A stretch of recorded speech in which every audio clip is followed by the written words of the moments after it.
এই মুভি পোস্টারটা কিভাবে আমরা ফটোশপের মাধ্যমে তৈরি করতে পারি চলুন দেখে নিই।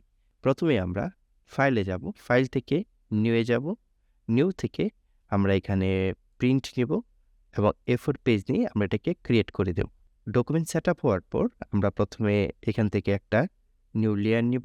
নিউ লেয়ার নেওয়ার পর এখানে আমাদের ব্যাকগ্রাউন্ড যে কালারটা আছে আমরা এই ব্যাকগ্রাউন্ড কালারটা অ্যাপ্লাই করে দেব। জন্য আমার কি করতে হবে কন্ট্রোল ব্যাক স্পেস দিলেই আমাদের ব্যাকগ্রাউন্ড কালারটা অ্যাপ্লাই হয়ে যাবে। এরপর আমরা ফিল্টারে যাব। ফিল্টার থেকে আমরা ফিল্টার গ্যালারিতে আসব। ফিল্টার গ্যালারিতে এসে আমরা এখান থেকে ফিল্ম রেঞ্জ যেটা আছে এটাকে সিলেক্ট করব। আমরা এটাকে ৫ রাখবো, ৪ রাখবো। এখন এটাকে আমরা ওকে করে দেব। ইমেজটাকে সিলেক্ট করব। এই ইমেজটাকে ডকুমেন্টে নিয়ে আসার পর কুইক সিলেকশন টুল দিয়ে এটাকে সিলেক্ট করে নেব।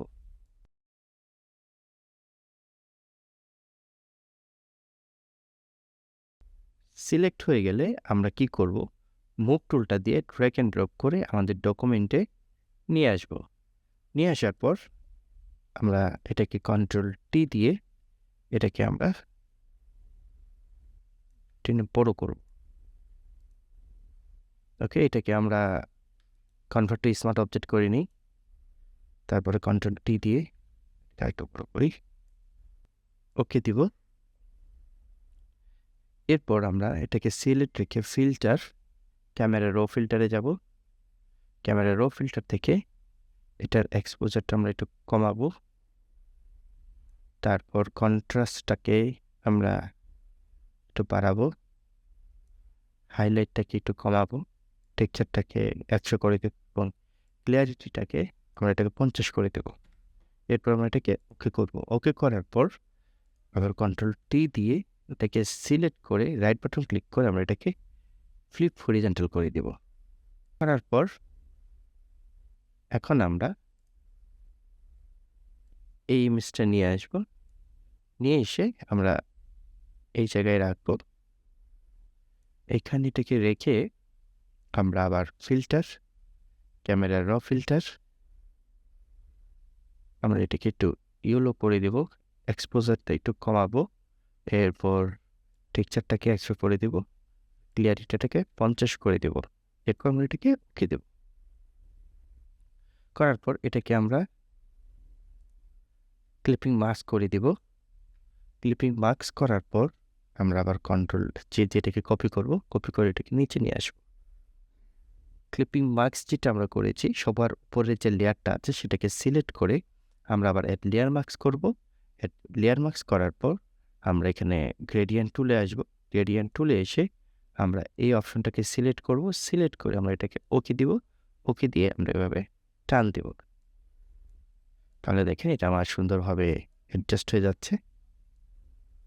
ওকে, ফাইন। এরপর নিচের যে লেয়ারটা আছে বা নিচের যে ইমেজ 2 আছে সেটাকে সিলেক্ট করে আমরা আবার অ্যাড লেয়ার মাস্কটাকে সিলেক্ট করব। সিলেক্ট করে আমরা আবার গ্রেডিয়েন্ট টুলে চলে আসব। এসে আমরা এভাবে টান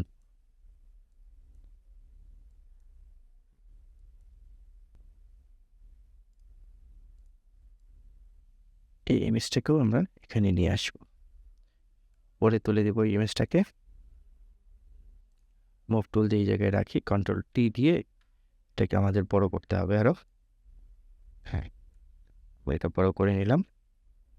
বড় করে এটাকে আমরা কি করব এখন image adjustment shadow and highlight শ্যাডোর যে অপশনটা আছে সেটাকে আমরা অ্যামাউন্ট 0 করে দেব, টোনটাকে 0 করে দেব, রেডিয়াসটাকে একটু বাড়িয়ে দেব। তারপরে হাইলাইটেডটা আমরা বাড়াবো, টোনটাও থাকবে বাড়ানো, রেডিয়াসটাকে আমরা একটু বাড়িয়ে দেব। এরপর আমরা এটাকে ওকে দেব। তারপর আবার ইমেজে যাব, অ্যাডজাস্টমেন্টে যাব। অ্যাডজাস্টমেন্ট থেকে আমরা কালার ব্যালেন্সে যাব এবং এটা ইয়েলো টোনটাকে একটু বাড়িয়ে দেব। এরপর এটাকে আমরা ক্লিপিং মার্কস করে ফেলব। ক্লিপিং মার্কস করার পর আমরা এটাকে অ্যাড লেয়ার মার্কস নেব। অ্যাড লেয়ার মার্কস নেওয়ার পর এইখান থেকে আমরা ব্রাশ টুলটাকে নিব। ব্রাশ টুলটাকে নেওয়ার পর ফোরগ্রাউন্ড কালারে আমরা এটাকে কালো রাখবো।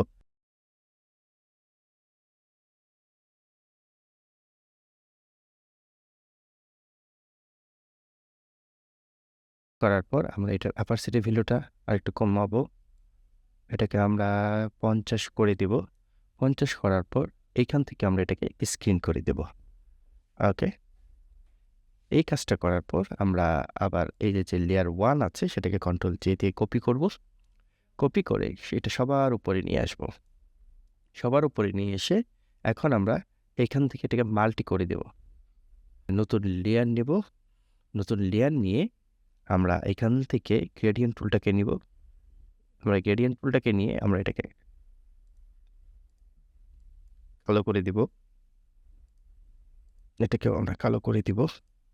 ওকে করে আমরা এখানে এটাকে ড্র্যাগ এন্ড ড্রপ করব। ওকে, আমার এটা হয়ে গেল। এরপর আমরা আরেকটা নতুন লেয়ার নিব। নতুন লেয়ার নিয়ে আমরা এখানে ব্রাশ নিব। ব্রাশ নিয়ে আমরা ফোরগ্রাউন্ড কালার সাদা রাখবো। অপাসিটি ভ্যালুটা 100 করে দিব। এরপর এখানে ক্লিক করব। ক্লিক করার পর এটাকে মুভ টুল দিয়ে নিয়ে এসে আমরা এই জায়গায় রাখবো এবং এইটাকে আমরা কালার টচ করব। এরপর এখান থেকে আমরা সলিড কালার নিব। এটাকে ক্লিপিং মাস্ক করে দিব আমরা। উপরে যে 2টা লেয়ার আছে 2টাকে সিলেক্ট করব। সিলেক্ট করে কন্ট্রোল জি দিয়ে এটাকে গ্রুপ করব। গ্রুপ করার পর আবার কন্ট্রোল জি দিয়ে এটাকে কপি করব। কপি করার পর আমরা এই 2টাকে ধরে কন্ট্রোল টি দিয়ে আমরা এই যেটাকে এই পাশে নিয়ে এসে রেখে দেব। এরপর আমরা টাইপ টুলটাকে নেব। টাইপ টুলটা নিয়ে এখানে আমরা লিখব দ্য শিল্ড। এরপর ডাবল ক্লিক করব ফ্রন্টের উপর। এরপর এইখান থেকে কালার ওভারলে দিয়ে আমরা এই কালারটা অ্যাপ্লাই করব। তারপর এখান থেকে বেবল অ্যান্ড এমবোসটা নেব। এরপর এখান থেকে আমরা ইনার বেবলটাই রাখবো আমরা। এখান থেকে স্মুথ থাকবে, এটা 650 থাকুক। ডাউন থাকবে, এটা 5ই থাকবে। এখান থেকে আমরা স্ট্রোকে যাব। স্ট্রোক থেকে স্ট্রোকটাকে আমরা এটাকে 8 করে দিই। ওকে করে দেব।